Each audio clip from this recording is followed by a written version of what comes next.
ભેગા છંડોવાયેલા છે આજે પીઆઈ ડાંગર અને પેલી રીમાબા ઝાલા ડીવાયએસપી, બરોબર. આ તો પીઆઈ પટેલ ને તો ખોટું ઓલું છે, પણ આ મુખ્ય તો આ બે જ છે, લેડી જૂથ, પીઆઈ ને ડીવાયએસપી, બરોબર. તો એને હું તો મારી તો એવી માંગણી છે કે આ સહ આરોપી બન્યું છે, એની કોલ ડિટેલ તપાસી, જે કાંઈ આ બધો ઓડિયો ક્લિપ ને બધું આપણે જોવો જ છો કે પહેલેથી કેટલું એને પોલીસે બધું આમથી આમ ભાંગરો વાઢ્યો છે, બરોબર. એમાં હું મારી તો એવી માંગણી છે કે આ બે પણ ભેગા સહ આરોપી બનવા જો, આરોપીને એટલું ઓલું કર્યું છે, તો મારી તો એવી માંગણી છે.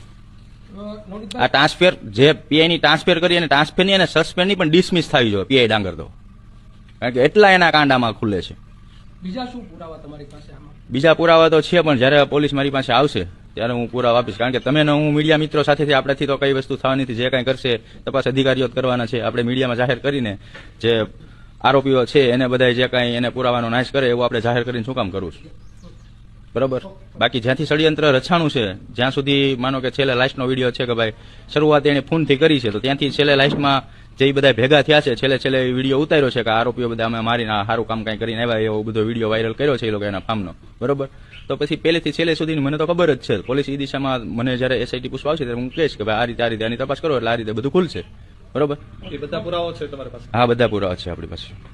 અને અત્યાર સુધી જે કાંઈ પુરાવા આપ્યા છે મેં જ આપ્યા છે, પોલીસે ક્યાંથી કોઈ દાસ. જે ઓડિયો ક્લિપો છે જે મારા તરફથી જ બધી થઈ છે, જે વિડીયો વાયરલ કર્યો છે એ લોકો પાસેથી મેં જ લીધો છે. તો હજી સુધી મને પોલીસ કેમ પૂછવા નથી આવી ભાઈ એસઆઈટી વાળા કે આ જે વિડીયો વાયરલ કર્યો છે કોની પાસેથી મેળવ્યો છે, બરોબર. મેં જ પોલીસને પીઆઈ